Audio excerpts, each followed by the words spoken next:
Hello, everyone. Welcome to the final of the four-part health and wellness webinar series from the ICBE Aviation SkillNet. Today, our presenters are once again high performance and executive coaches Jason Kenny and Declan Dore from KD Corporate Wellness. As a bit of background, Jason is a fitness and nutrition specialist, sports psychology coach, and has a degree in training and education. He's an active competitor, having represented Ireland abroad, winning several world, European, and Irish titles. He's also a martial arts instructor with over 30 years' experience. Declan is an inspirational trainer and executive coach. Having recovered from a life-threatening brain injury where he was told he would possibly never walk, talk, or get used to his face back again, Declan now teaches tools for mental wellness to survive and thrive in both your personal and professional lives. Today's topic area is the power of movement. Over the course of 30 minutes, Jason and Declan will explain the impact exercise has on our bodies and leave us with some actionable steps. The lads will present for approximately 20 minutes, finishing up with a 10-minute Q&A. Everyone is muted, but we really do encourage you to supply any questions or comments via the chat function, which we'll call out at the end of the presentation. If you're in broadband, we may need to turn off the cameras. This session is being recorded. And without further ado, I'll hand you over to Jason and Declan. Well, thank you very much, Owen. Great as always to be here and looking forward to this one this morning. Yeah, exercise for us is probably one of the most important aspects of our day, and I suppose it's how we kind of start off our day no matter what. We get up and it's all about getting that movement in.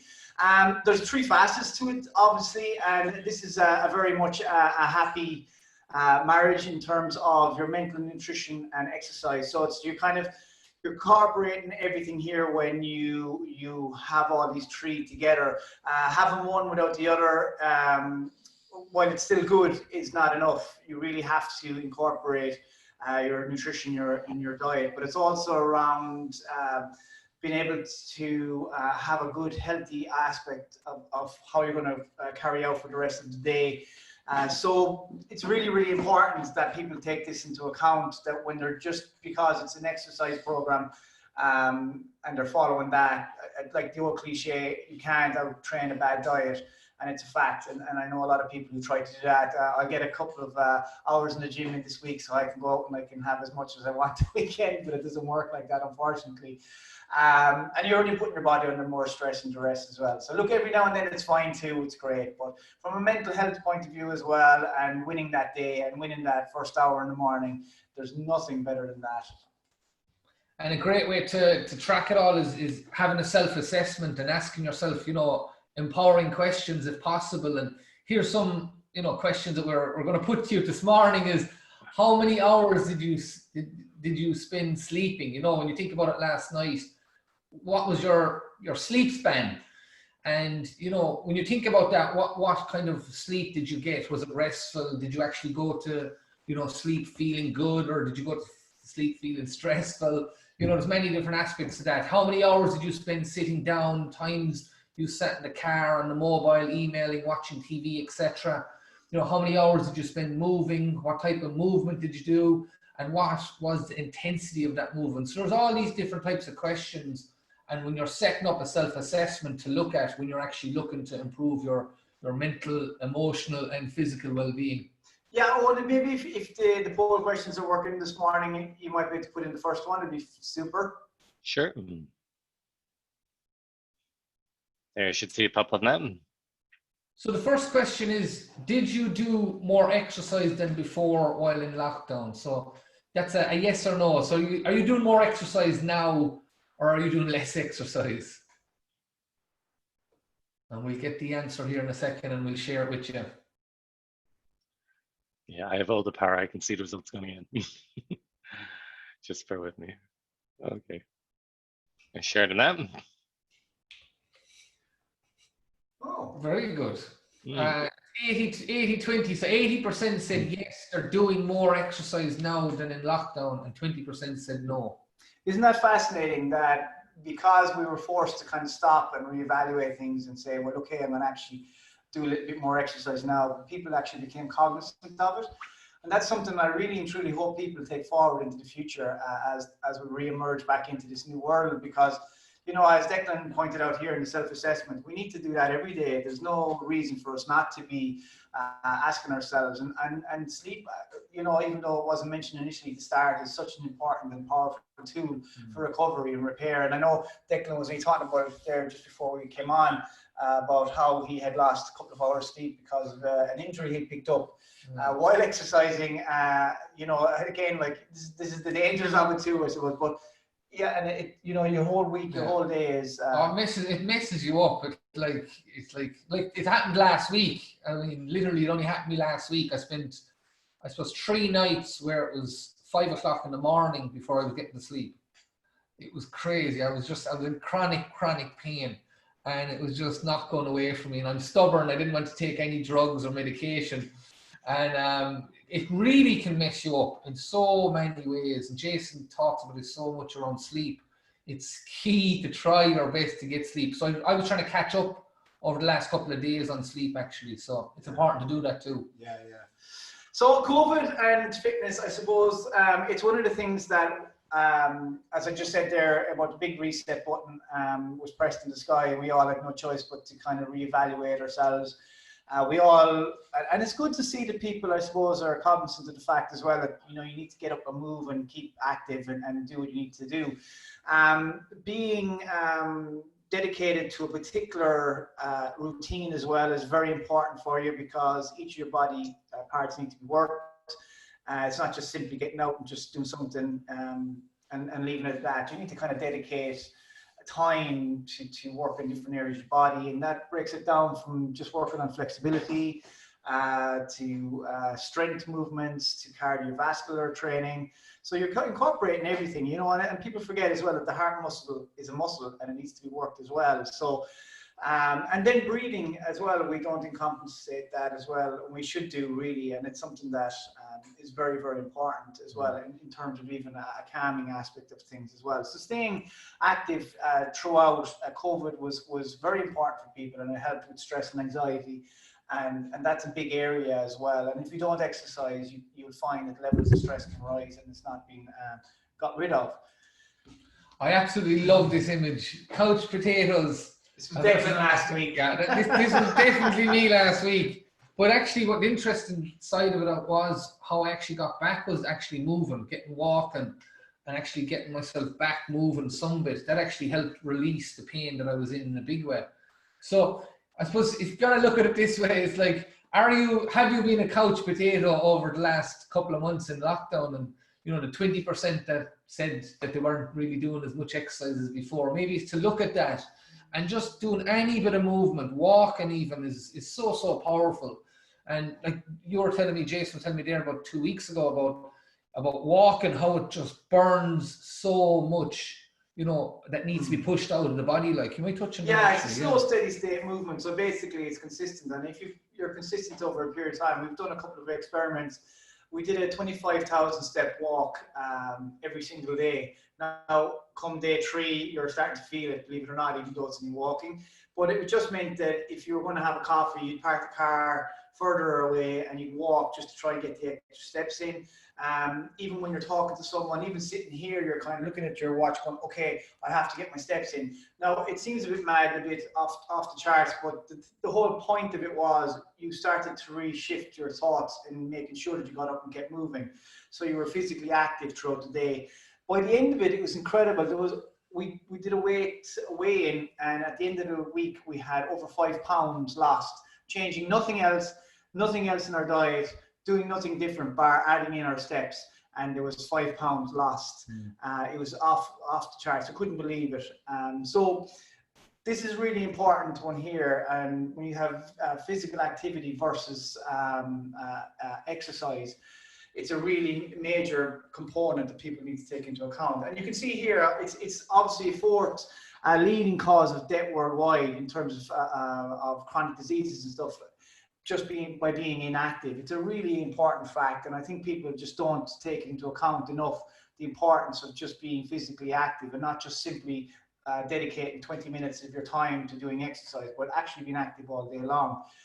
And this is what I suppose it really is the whole activity versus exercise. And so if you dedicate If you dedicate 25 minutes or a half an hour, even an hour to exercise, that's super, but all day long, and that's what the step count did. It forced us to stay active all day long. And as a result, by being active all day long, and that can be us just standing up while doing a presentation. It can be instead of sitting down, taking the phone call, you stand up, you walk around the room. It could be just going outside, you know, walking a little bit further, parking the car further away, and then having to recreate and invent areas to go and walk in.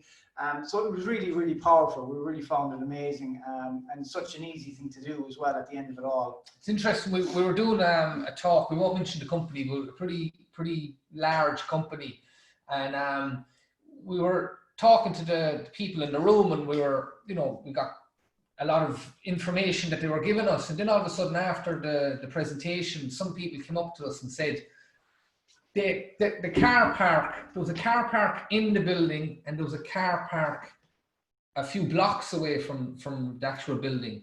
And some people said they wanted the car park space away from the building because it was the only time they were actually going to get a bit of exercise in during the day. And myself and Jason just looked at each other and went, wow. We really found it fascinating that was their mindset, that was going to be their exercise in that day, was actually getting out of their car a few blocks away and walking up. So, yeah, you know, it's having that mindset where, okay, where can I get my exercise in during the day? Just like these people, they realized they weren't going to get exercise during the day, so that was going to be their steps. Yeah, that's really good. Actually, you might put in the second one there on poll question if it's possible.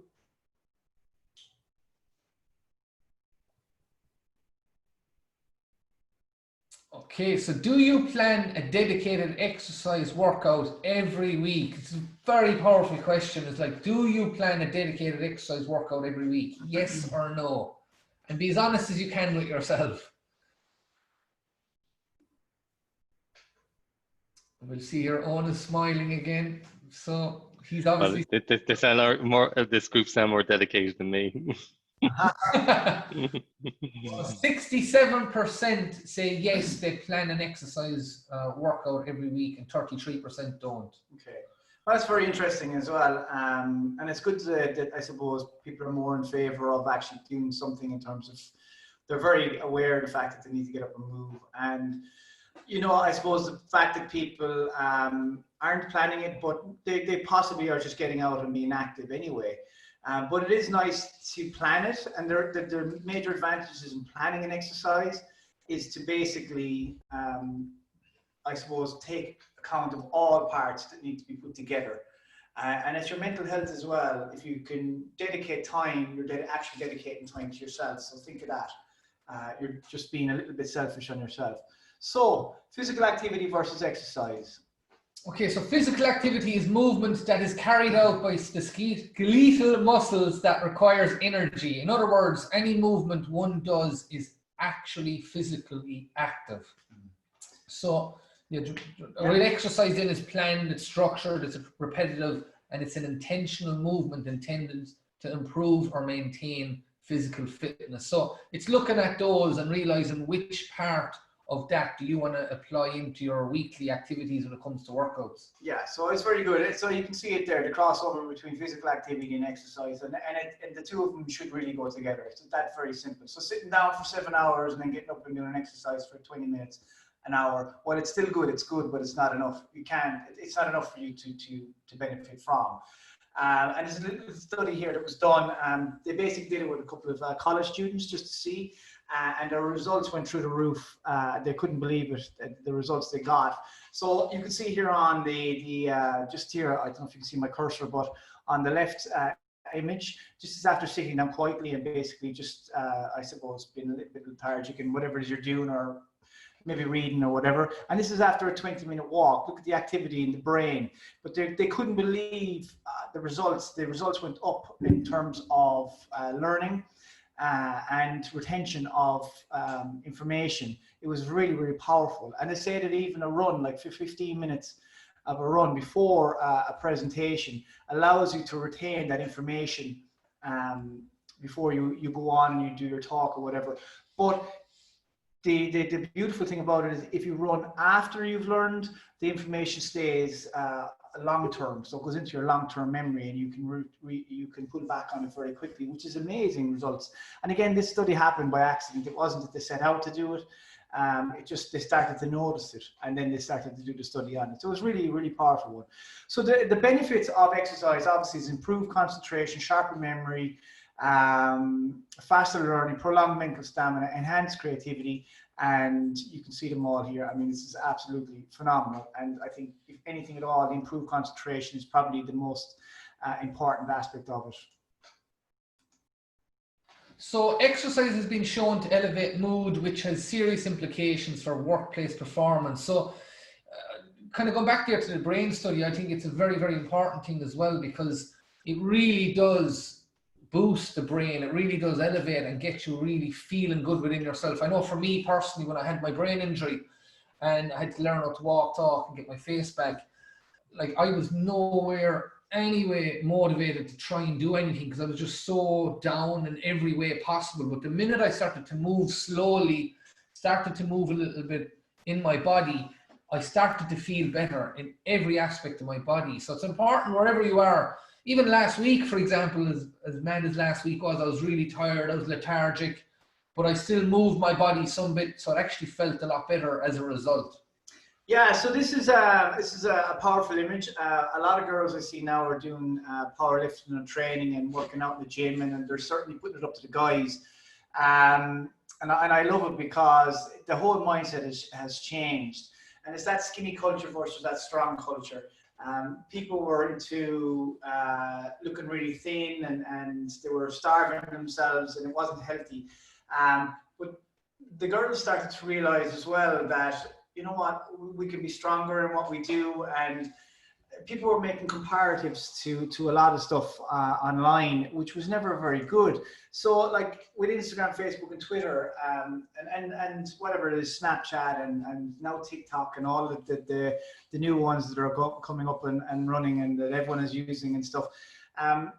Someone puts up a picture of six-pack abs and looking fabulous, and they're all taking the best shot and best angle and so on and so forth. But that's only one snippet of a person's life that you're getting. You're not actually getting the full picture of what's going on in people's lives. And there's Facebook world, and then there's real world. And I think what people need to realize is that by being strong doesn't mean that you're going to be big and massive and muscular and all that. It's not about that. It's about being strong for you and being capable for yourself to be able to do everything that you want to do throughout the day, and to have good, strong tendon strength as well, and ligament strength. So accepting your own physiology is very important as well. And we have to, and come back to what I just said there, not get robbed by the comparative thief and comparing yourself to somebody else. You are who you are, and you're the best descriptor and I suppose, understander of your own body and how you should feel and how you should look. So when you're working with people, or when I'm working with clients and Declan work with clients, we don't try and tell them to be a certain way. We try and get that information from them themselves. And are you comfortable in your own skin where you're at now, and you need to make a few changes and stuff like that. So and as the final one says, it's basically about being stronger, and it is a new trend, and people are really kind of grasping it now and really enjoying the fact that you have the CrossFit and you do CrossFit games. You have like the boot camps were kind of almost a crossover between those anyway. And now people are starting to attend a lot more of those ones, and it's really good. And it's nice to see both male and female working together side by side. As before, it was all the guys would just go down and do the weights and nothing else, and the girls would sit on the treadmills and do the cardio stuff. But that's not happening, and it's super to see, because there was never any need for it. And the respect that people have for each other is phenomenal as well. And when you look at it, it's an overall optimum health. That's what you're really looking for. It isn't just one area to focus in on. And I know this morning we're focusing in on the exercise and all that sort of good stuff, but you got to look at the overall picture, and it really ties it in nicely here with this image, where you got to look at the diet, the exercise. The immune system is key. That's been highlighted so much now because of the COVID-19. And, that's one thing to definitely look into boosting and, optimizing that. And, it's important to set yourself goals and targets. That is so, so important to have any bit of motivation in moving forward. Even going back there to the self-assessment that we started off with, that's kind of the goals and targets where you need to set yourself weekly or even daily goals. Because once you do that, and especially if you can put it to pen to paper as well, and also have something that can help you, like an app. And I know Jason's got an incredible app when it comes to, nutrition and exercise. It's important to have something that you can zone in and focus in on, because that's like an accountability partner. You can have yourself as an accountability partner, or you can have an app, or you can have something like that that can actually motivate you and get you out of bed in the morning to do stuff. Yeah, no, super. And Declan's right. The overall health is what you're really after here. And all of these areas are so important for you to build that. So we'll jump into some simple solutions, some ideas, and something you can take on board. And I suppose the very first one, because a lot of us have spent a lot of time at Zoom calls and all sorts of things over the last couple of weeks, a couple of months, the stand-up desk is amazing. And I've seen some incredibly creative stuff going on the internet, people standing up and piling on books and all sorts of things. But you have different desks that you can buy, and they generally range anywhere from 200 euro all the way up to 500, depending on what you want. But it is a way of, again, being physically active. Are you burning massive calories? No, not really, but you're freeing out that back. Your body isn't getting stuck in a position that it doesn't need to be in. You're not slouching forward, and you can get yourself into a zone. And many of us know that often when you get stuck on a computer, you're stuck there for 2 or 3 hours at the best of times. And then you get up, and even your whole mindset is different. You can get almost in computer land, and you're disengaged from the real world from half the time. So, and you hear a lot about winning your morning will win your day, and it's so true, and it's key. And you can do exercise first thing in the morning. I find it's a great way to start your day. But if you are wanting to actually do exercise later on in the day, still do some bit of movement in the morning, even if it's just for 5 or 10 minutes, where you actually ground yourself after having that sleep, or maybe the kids are running around the place or something. Take at least 3 or 4 or 5 minutes away from everything if you can. Come back to your breath, release what might be going on for you, and then start writing down what you want your day to look like. Plan it out, rather than getting up, run race, get the coffee, jump into work, and then all of a sudden you're in chaos in your own mind. So it's so important. Please try your best to win your morning. Yeah, it's a powerful one. Yeah. So again, move with purpose. And again, this kind of goes back to what we were saying earlier on about being active and active with a purpose. So, like, just instead of leaving everything till the very end of the week or whatever, just try and do bits and pieces every day and say, well, right, I'm going to dedicate time to X, Y, and Z. It doesn't have to be a cleaning or whatever, but I think it's just a really important one to point out. I mean, the amount of time you spend doing something increases the amount of calories you're burning as well. So if it's a weight thing you want to work on, then it's a case of your input versus your output. It's almost like a reverse to your bank account, really, where you're trying to spend it all rather than keep and save it. So we need to be very, very active throughout our day. We need to be very movement orientated, and no matter what you do, try and constantly move. You could be moving on chairs, whatever. You just get up and move. But like you can see here, like cleaning and scrubbing windows and stuff like that is 334 calories. Can you imagine? There'll be a lot of people and a lot of windows to clean now over the next couple of weeks, especially after the storms the weekend. So take advantage of every opportunity. Try placing some simple equipment like a yoga mat, a resistance ball, or resistant bands in your living room so they are easily accessible while watching TV. So it's setting up your environment and setting up a space. I know for me in my sitting room, if I go to sit down or I have the TV or whatever, sit down and relax, I actually have a little space in the corner of my mats laid out, and I actually have what's called a back baller, where I go and I loosen out my back and I roll out for maybe 5, 6, 7 minutes. And the TV could be on, but I'm actually moving my body, just loosen myself out, and then I'll sit down and I actually relax a lot better when I do stuff like that. Just if we could stick in the last poll, Owen, it'd be super.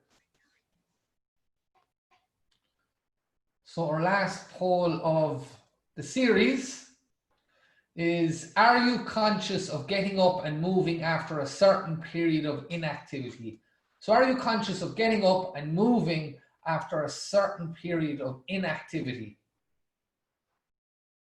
So again, it's so important to just be conscious and be aware of this, because that's really our goal and intention of doing what we're doing here, is just to bring more awareness to you around these things. So 71% said yes, they're conscious of getting up and moving after a certain period of inactivity, and 29% said no. So that's very good.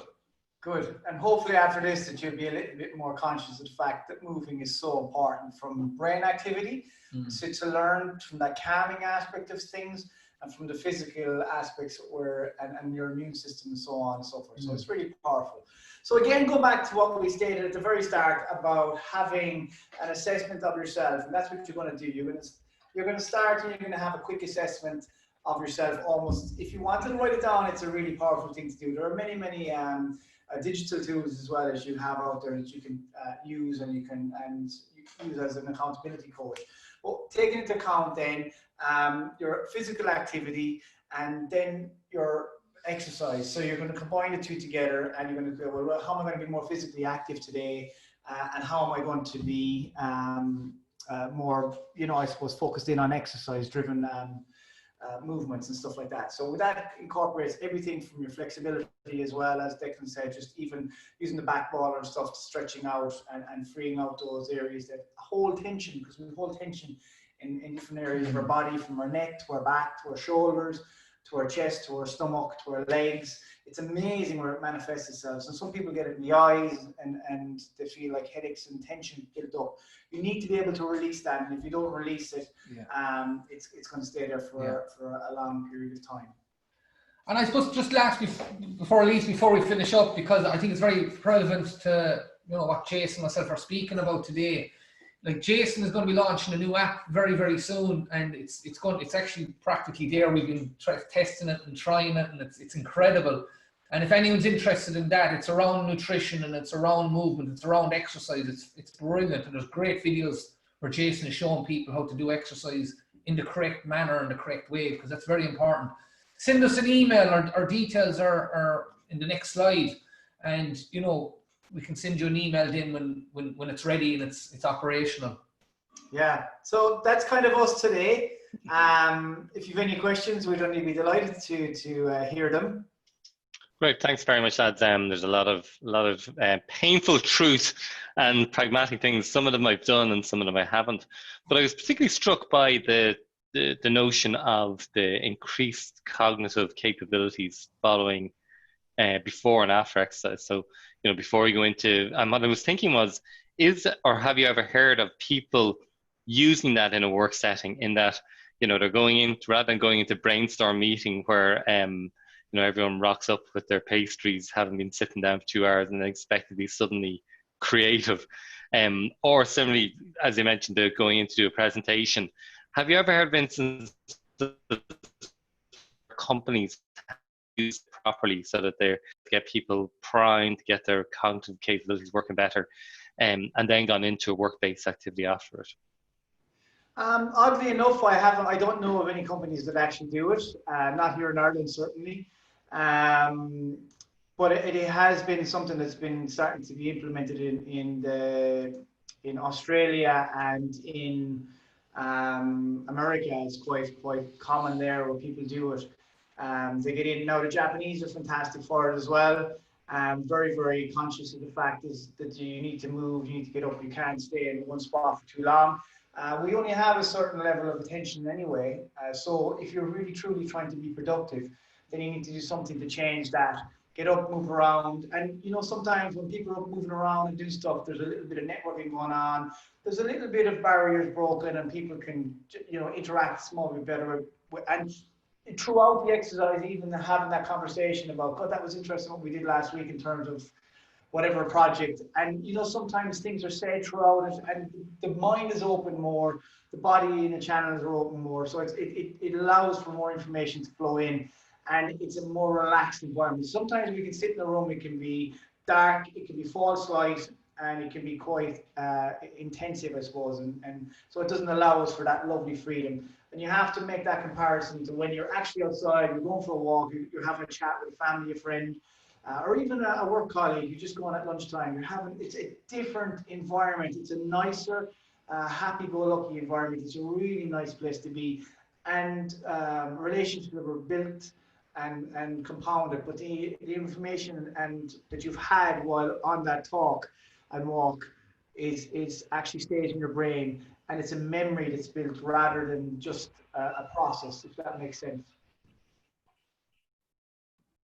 Maybe it's also like a repositioning of it, and that a lot of people look at going out for a walk or taking a little bit of exercise as part of resilience, where it's almost a break, where in fact what you're saying is that it can actually enhance. So, you know, management should be actively encouraging people to go out and take that break because they want them to perform better, rather than sending people off for a break from work, which is probably where it has a bit of a negative connotation. And can I ask you, if people want to actually, instead of waiting on a company to do it on, people should be in their own mindset, wanting to be, you know, have that good feeling and good energy going into a meeting. It's like we do that every time before we get on a meeting, a Zoom call, before we do even emails, before we sit down on our computers. We'd stand up, we'd shake our body out, we'd do some breathing exercises, breathe in, breathe out, release any pressure, any stress or any tension that might be going on in the body. And this all only takes 30 to 60 seconds. And all of a sudden, boom, you're actually feeling better, you're thinking better, and you're acting from a better place when you do stuff like that. Okay, thanks very much. That's actually good advice, good pragmatic stuff that you can simplistically do very easily. Can I ask you a question about, it's how do you know that if it's, just imagine you're at home, and you know that if you go out for that walk, you've had a tough day, you've had something to eat, and you know if you go out and do that walk that it's going to be better for you, and you're going to be a better person as a result. But it's almost like that 5 minutes that you have to kind of overcome or push through to get there. And sometimes that 5 minutes can just be so big, or 30 seconds even, that it forces you to sit down on the couch and not get that exercise in. Is there anything in terms of visualization or something that could help us kind of push through to actually get back out and do the exercise, rather than I could do the walk or sit there? The A or B choice. Yeah. Yeah, go for it. Yeah, so I suppose from what I do is I try to picture. I try to create forward memories, if that makes sense. So what I do is when I'm enjoying something in the moment, I picture it for the future, or how bad I'm going to feel. And I got to remember this. So what it does is, instead of me trying to think of now when I've had something happen to me in the past, I'm going, "What, you know, that was really good." I don't feel that emotion, if that makes sense. But if I'm in the zone right now and I'm loving what I'm at and I'm loving the feeling I felt afterwards, I'm going, I need to remember this. And I actually become very conscious of actually remembering that. So when I need to pull on that, I actually can really attach my mind and the emotion to it, and I actually feel it within me. But there's also a great little trick, and Mel Robbins became, I suppose, famous for it. It's the 5-second rule. Now, I have the 3-second rule, and I was pretty peeved when I found out she had discovered the 5-second rule, and she wrote a book on it and made millions, because mine was always the 3-second rule. And the concept behind it is basically you count backwards from 5. So you go 5, 4, 3, 2, 1. No matter what you do, you make that decision, boom, you go. But I used to always go 3, 2, 1 and do it. And it's like that snooze button in the morning, you know, okay, I can press the snooze button and go on for another 5-10 minutes, or I can count backwards from 5 and go 5, 4, 3, 2, 1. It's scientifically proven that if you give yourself more than 5 seconds, your brain will give you every possible excuse not to go. So that sofa starts to call you, it starts to reach out to you, it starts to want to hug you, and go, I'm going to definitely have a sofa Sunday today. And that's what you don't want. You really need to. And the beautiful thing about counting backwards is when I go 3, 2, 1, boom, that's it. Whereas if I go 1, 2, 3, suddenly there's a 4, a 5, a 6. I can keep going, and this is the concept behind it. So it's a lovely little way of getting yourself up and out. But try and have forward memory thinking. Try and create the memory now that you're really enjoying in this moment, attach that feeling to it and go, you know what, this is powerful. When you need it, you can bring yourself right back to it. Because remember, when you're having the memory as you're exercising, it's going to stay in your long-term memory as well. And just the last kind of question, you touched on some of it in terms of the role of technology with apps and step counters. And just a particular question around the role of video for classes, especially people who are still in kind of isolation. Is it a really good idea? Is it sustainable? I've certainly done one or two, and they're wonderful, but I didn't create enough forward memories to get on the next one. But I'm just wondering, is there any strong tips for people on technology outside of the step counter, and perhaps maybe talk a bit around the video exercise, the ones that we see advertised quite a lot, video classes? Yes, it depends really. I suppose it's an interesting one because some people like the human touch. Obviously, you like to have, I suppose, the more group participation. People feed off of the environment. In terms of video, I suppose the greatest place you can go is to YouTube if you're looking to pick up on videos and so on and so forth. But quite a few people have done Zoom calls where they did kind of classes and things like that. There are plenty of apps out there that do it. As Declan said, I have what you call it. I have my own app, and on it I have all the videos. I take you through a complete workout, and it's all based on. It's not about weight training. It's based on calisthenics, where you're using everything from garden benches to working out in the lawn. It's really good, and it gives you a complete body transformation as well. So it's quite a useful one, and that's just on my own website, jasonkenny.ie. You can pop in there and see that, and there's an 8-week program, and gives you everything from check-ins, accountability, to recipes on a daily basis. Your diet's covered, and you can message me directly as well on it as well, and there's reminders sent to you every single day as well. So but there's plenty of apps out there that do that. I suppose it's a kind of a tough one. It really comes down to the individual as to what they want. I know a couple of guys, I spoke to them, they're doing the cycling one. They're having a race. They race each other, which is brilliant. They get on and they race each other regularly, and they set up a Zoom call and they have it, and they're trying to beat each other's time. I think it's fantastic. Strava is another good one. It kind of takes into account your walking every week or every day, so whatever activity is, and it puts it up there onto the site then, and you can set challenges for people, and people can come in and give you thumbs up and fair play to you and so on. The Garmin one is a fantastic one as well, and the Fitbit.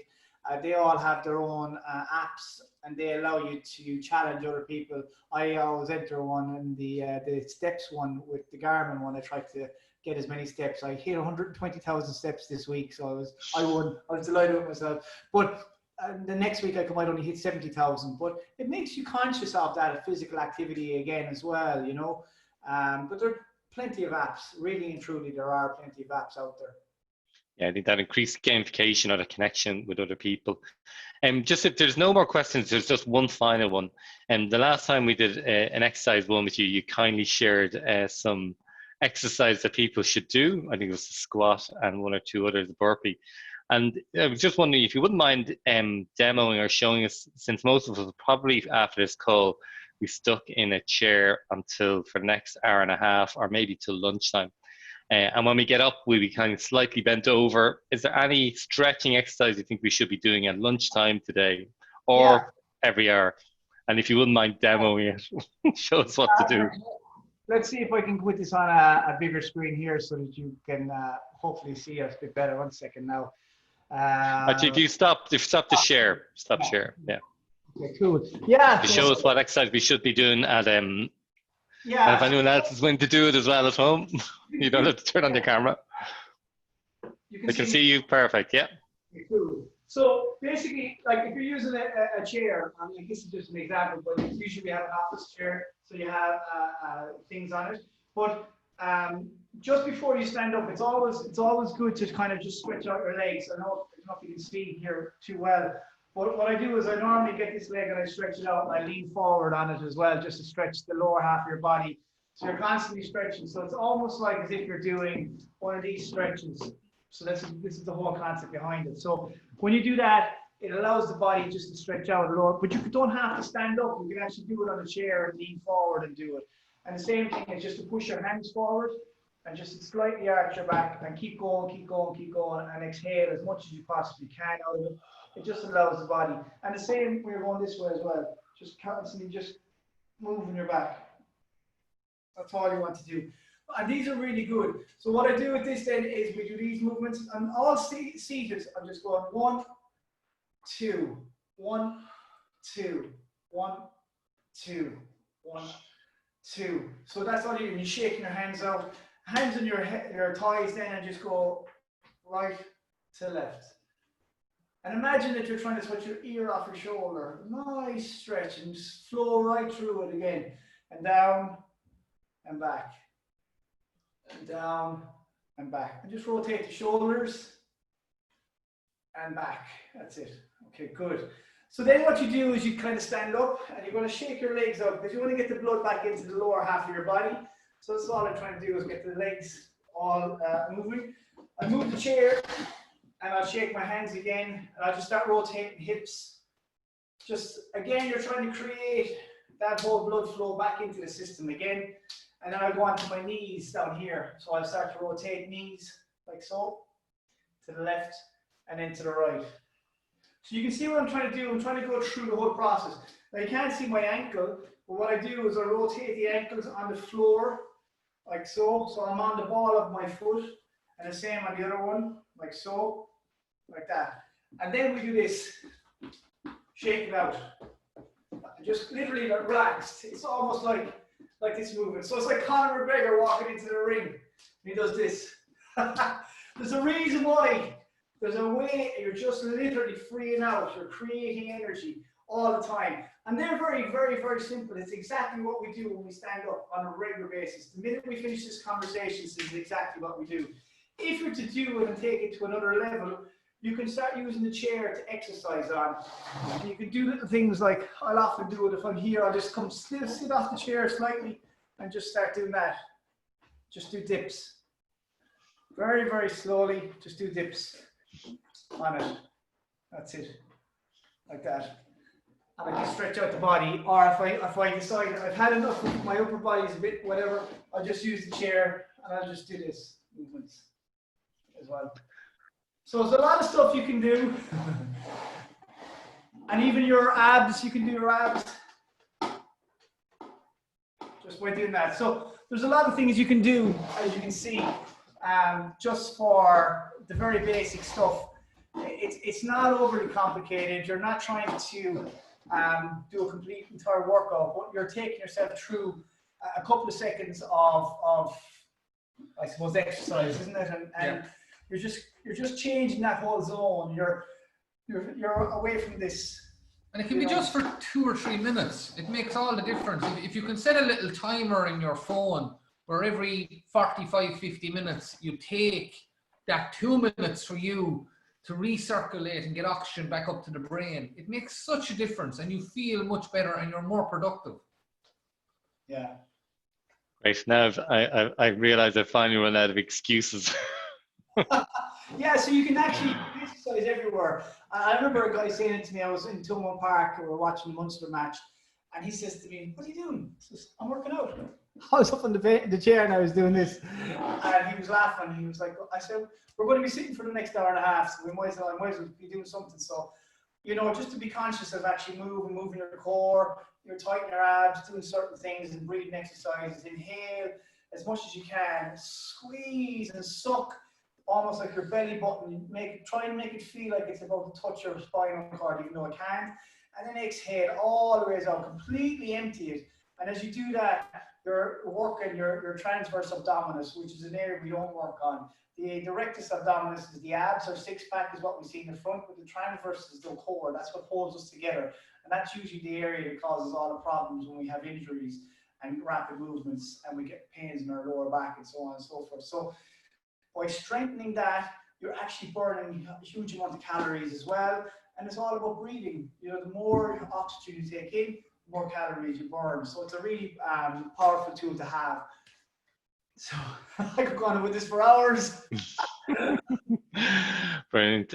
Jason and Declan, thank you very much. Those 4 weeks and today is the last day were incredible. I do have to read back through my own notes to remind myself, but if I'm a representative sample of other people, you know, that I've made certain changes, I haven't done everything, but even small changes lead to this unstoppable force that I think you've spoken about. So on behalf of the ICBE, I'd like to thank both of you for the last few weeks. I'd like to thank everyone else who showed up every Monday for today. And if you have any other ideas of what you'd like to hear from the ICBE, please if you contact us via Maeve. It'd be wonderful to have an ICBE workout on a Monday morning to actually turn what we've learned into something physical. I know that would get me off the ground, or off the chair. The slides and the video for today will be available on the ICBE site later on today. And as a final thank you, Jason, Declan, and everyone who showed up today. Thanks very much. Thank you so much. Thank you all. Appreciate it. Goodbye. Bye.